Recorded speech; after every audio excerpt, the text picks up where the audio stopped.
Bonjour à tous, alors c'est Test and Mobile Reviews. Alors aujourd'hui je vais vous faire la prise en main du Xiaomi Mi A1 euh, de couleur rouge. Donc alors pour les personnes qui veulent voir le déballage, j'ai fait une vidéo sur la chaîne YouTube. Je vous mettrai le lien dans la description. Ou sinon vous regardez dans les vidéos, vous allez retrouver, c'est l'avant-dernière. Donc on va faire une prise en main. Donc je l'ai testé pendant 5 jours, j'ai mis ma puce, j'ai mis mes applications. Et puis voilà, puis j'ai testé et je vais vous donner mes impressions sur le téléphone. Voilà. Alors c'est un téléphone que j'ai acheté sur la boutique Gearbest à 180 euros. Je vous mettrai le lien aussi dans la description.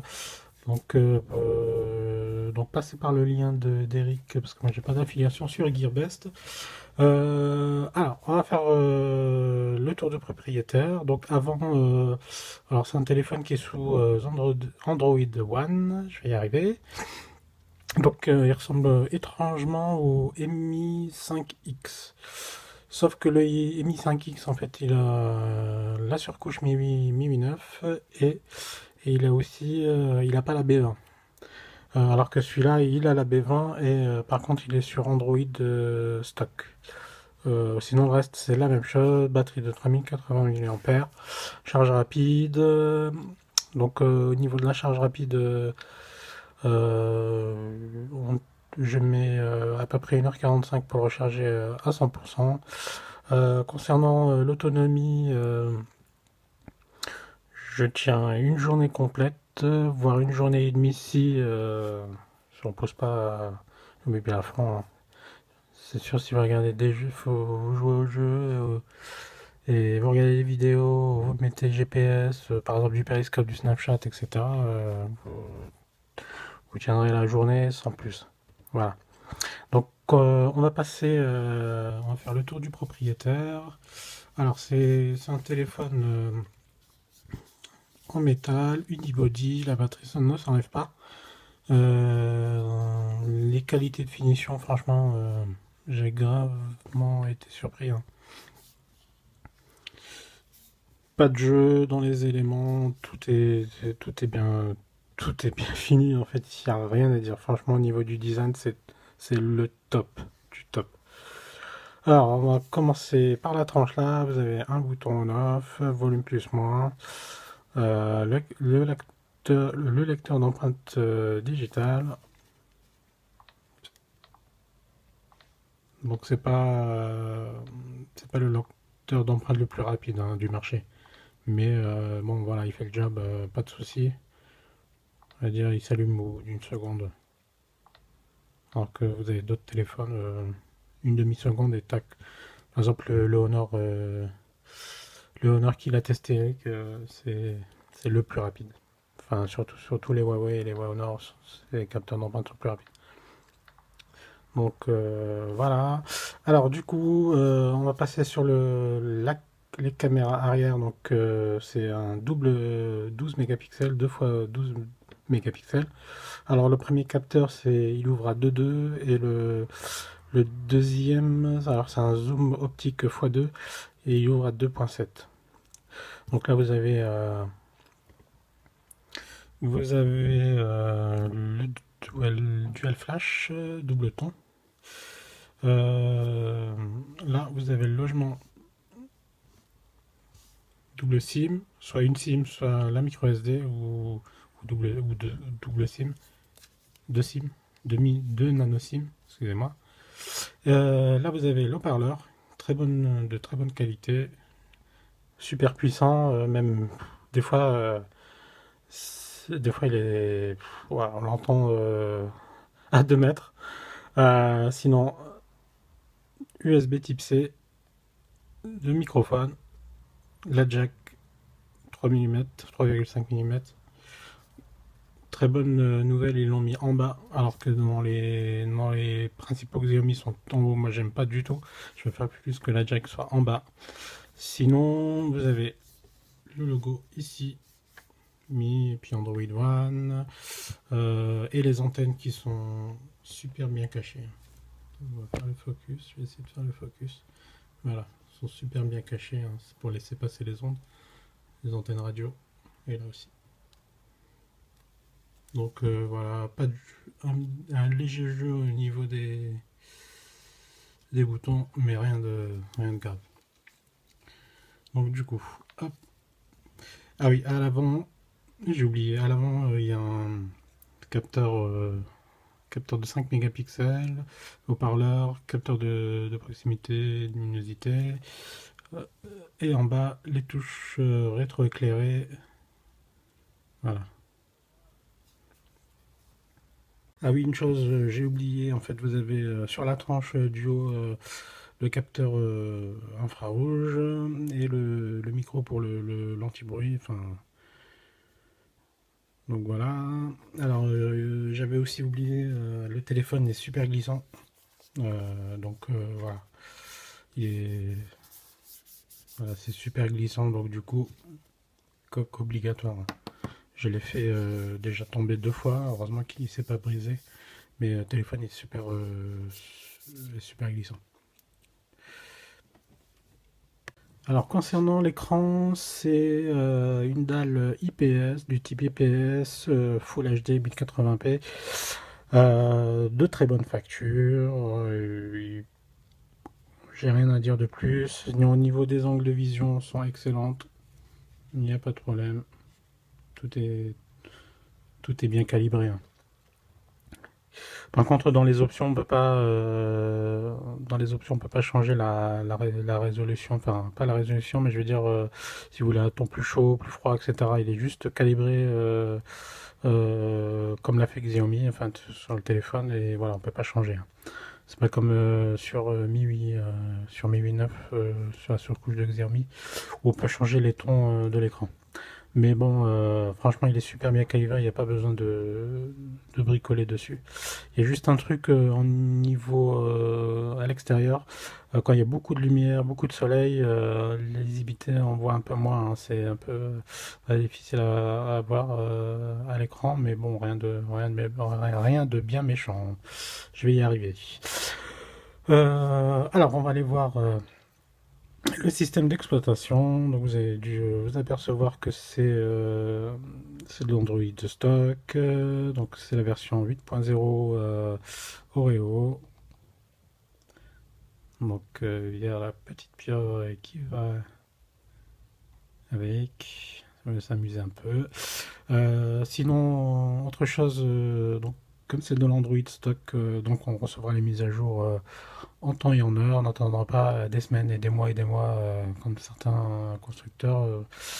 Donc là, il n'y a aucune surcouche, donc du coup, on recevra les mises à jour, par exemple, dans un an, on en recevra en même temps que les Google Pixel et certains webcams qui sortiront en même temps de la mise à jour. Donc c'est un bon point. Alors on va passer sur l'interface et les specs du mobile. C'est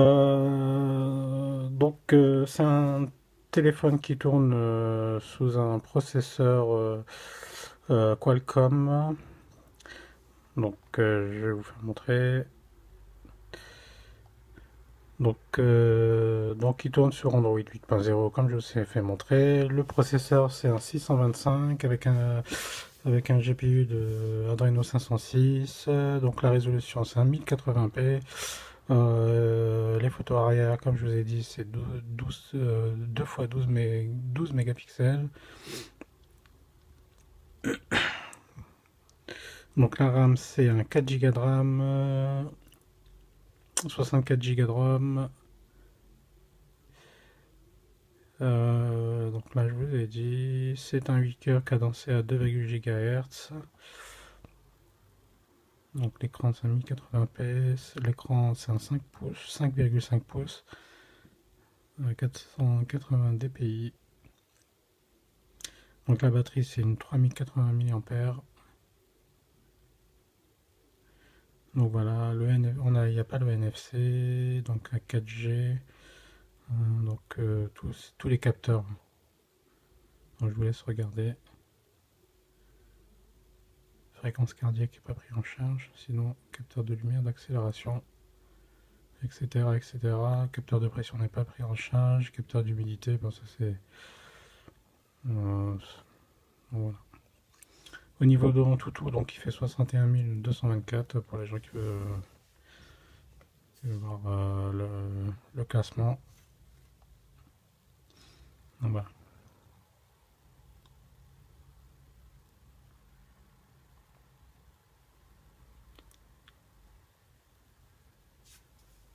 On va passer au niveau des fonctionnalités du téléphone. Alors j'en ai repéré quelques-uns.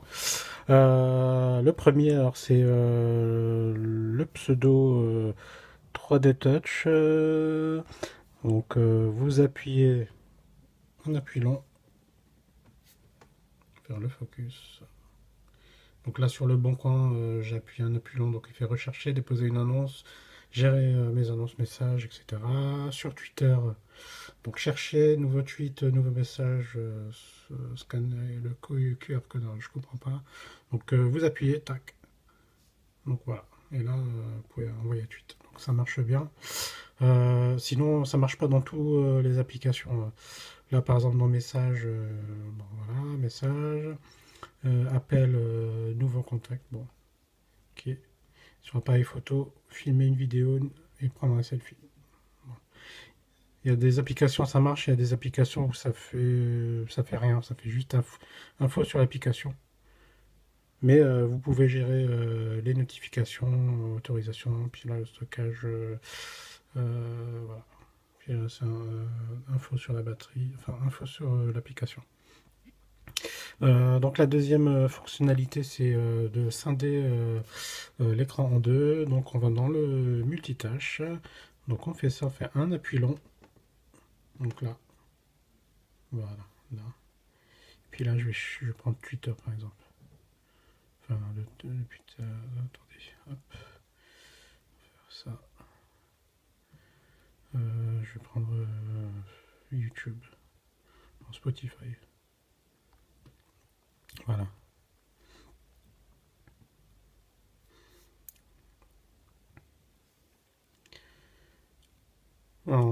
La troisième fonctionnalité, alors c'est depuis le lecteur d'empreintes digitales, vous pouvez baisser le panneau de notification. Donc je vais vous faire montrer, il est où exactement dans les menus. Par contre c'est super bien caché. J'ai pas trop compris. Attendez, hop, ça c'est enlevé. J'ai pas trop compris. Alors c'est dans paramètres et vous allez tout en bas, c'est dans système. Vous allez dans langue et saisie, vous allez dans paramètres avancés et vous allez dans geste. Et là voilà, c'est la utilisation du lecteur d'empreintes. Vous pouvez l'activer ou le désactiver. Donc voilà. Sinon, vous avez aussi le pitch to zoom. Alors, pitch to zoom pour les gens qui connaissent pas, c'est juste avoir une petite miniature sur l'écran, comme les anciens Samsung. Donc, vous avez une petite miniature, par exemple sur YouTube Red. Enfin, sur YouTube, on peut pas. Ça marche, mais que sur les gens qui ont YouTube Red, là, ça marche pas. Donc, du coup, je vais pas vous faire montrer. Sinon, ça marche aussi sur le GPS. Je vais vous faire montrer. Alors, vous cherchez une adresse par exemple. Par exemple ça. Attendez, voilà. Je vais baisser le son. Donc vous faites itinéraire et vous faites démarrer. Ville du Blanc-Ménil est peut-être fait. Et après vous appuyez un appui long sur le bouton. Et là vous avez la petite fenêtre de navigation. Puis en même temps vous pouvez aller regarder quelque chose, une vidéo ou quoi que ce soit. Et là vous avez la petite miniature. Donc c'est ça le pitch zoom. Mais je pense, mais il me semble qu'elle est en bêta, hein, à vérifier. Sinon, voilà, j'ai trouvé que ça au niveau des fonctionnalités. Prendre la direction ouest sur rue Auguste Renoir vers rue Jean Fragonard, puis prendre à droite sur rue Noyer des Belles-Filles. Voilà, je vais supprimer, on va l'enlever. Il est toujours là. Au niveau des GPS, on va supprimer parce qu'il va me casser les pieds. Donc voilà, alors on va passer sur les jeux. Alors je vais vous lancer Real Racing 3. Alors concernant, donc ça marche super bien au niveau des gros jeux. Alors j'ai testé Asphalt 8 et Real Racing 3, pas de lag, rien du tout, tout fonctionne bien. Le GPU, le processeur, le GPU est au taquet hein, au niveau des gros jeux comme ça. Donc je vais vous faire montrer vite fait. Tac.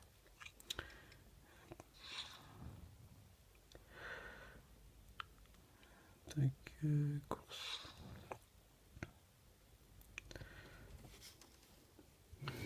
Je vais bouger un peu comme ça. Je sais pas si... ouais, là c'est bon. Faire un peu focus. Alors j'ai constaté au bout de 30 minutes, que le téléphone chauffait, mais bon, rien d'inquiétant. Donc voilà. Alors, je vais vous faire une petite partie de jeu.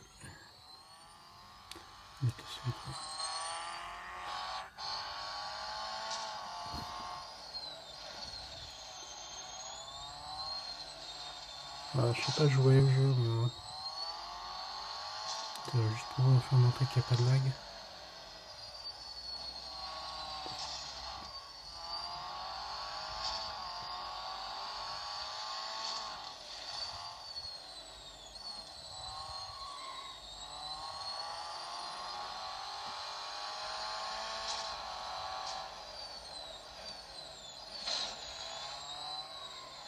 Catastrophe.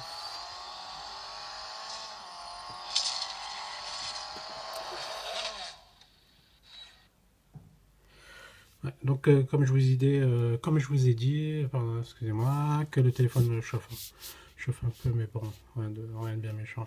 Donc, voilà.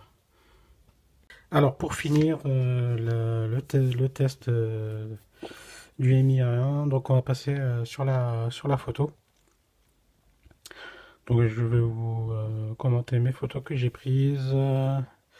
Donc comme je vous ai dit, c'est un capteur à l'arrière en fait 12 mégapixels, ouverture 2.2 et le deuxième c'est un capteur 12 mégapixels avec zoom optique x2.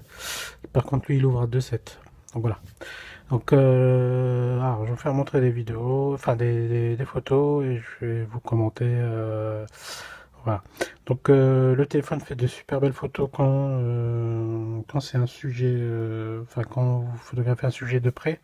Donc je sais pas si vous voyez à l'écran. Donc de toute façon je mettrai à la fin de la vidéo quelques clichés que j'ai pris.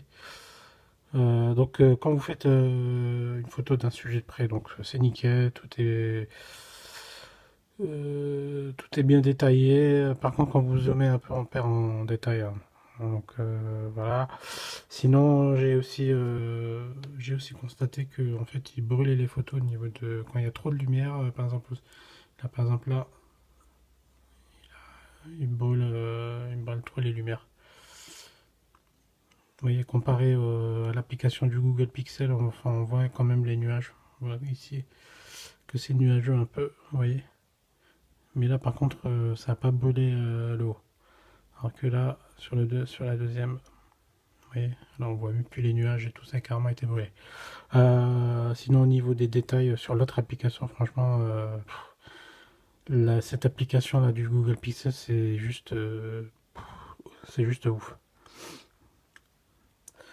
Donc là, un sujet très éloigné, un peu, enfin, un petit peu éloigné.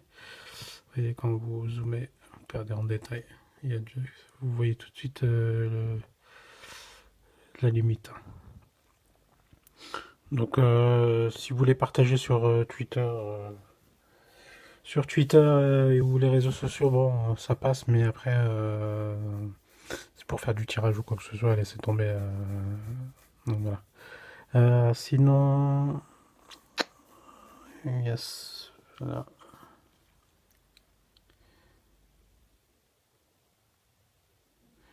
Vous avez du grain là, vous voyez. Puis là, la photo en haut, elle est complètement brûlée. Alors que sur le Pixel, la caméra du Pixel, bon, c'est aussi brûlé aussi. Voilà. Donc je vous mettrai toutes les photos que j'ai prises avec le téléphone sur le capteur principal du Mi 1. Et sinon concernant la vidéo, la vidéo c'est pas top aussi, hein. C'est la stabilisation, ouais, c'est vraiment saccadé. C'est pas très bon du tout. Alors que sur l'application du Google Pixel, comme je vous ai montré dans la dernière vidéo sur la chaîne, c'est oufissime. C'est en 1080p. En 4K j'ai testé. En 4K j'ai testé, c'est à peu près ça saccade un peu. Mais bon, en 1080p, il y en a déjà largement suffisant. Là, il y a aussi une photo que j'ai faite. Vous voyez, sur un sujet de près, c'est nickel.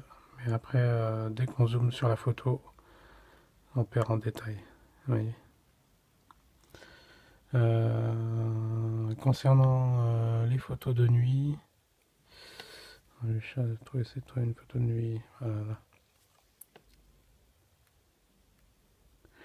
Photo de nuit s'en sort bien quand même. Bon, après, comme je vous dis aussi, dès que vous zoomez la photo, il y a du grain, etc.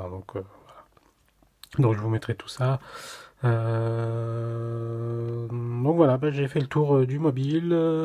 Donc si vous voulez un téléphone sur Android stock, donc il est fait pour vous. Après, si vous voulez MIUI, etc., avec toutes les fonctions, avec les fonctions, les gestes, etc., bah, il faudra passer votre chemin. Il faudra peut-être prendre plus le Mi 5X. Où lui, la MIUI, vous pouvez personnaliser à souhait. Vous pouvez personnaliser à souhait les fonctions, le double tap, etc. Enfin, vous connaissez. Donc, ouais, donc c'est un mobile que je recommande vivement, hein. Donc, voilà. Merci à tous d'avoir regardé la vidéo. C'était tous Test and Mobile Reviews. Et bah, partagez, likez. Et puis, bah, comme d'habitude, je vais pas vous dire ce que vous avez à faire. Et puis, à la prochaine pour une nouvelle vidéo.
Alors, stabilisation avec le capteur principal, hein, du Xiaomi Mi 1. Donc toujours en Full HD, hein.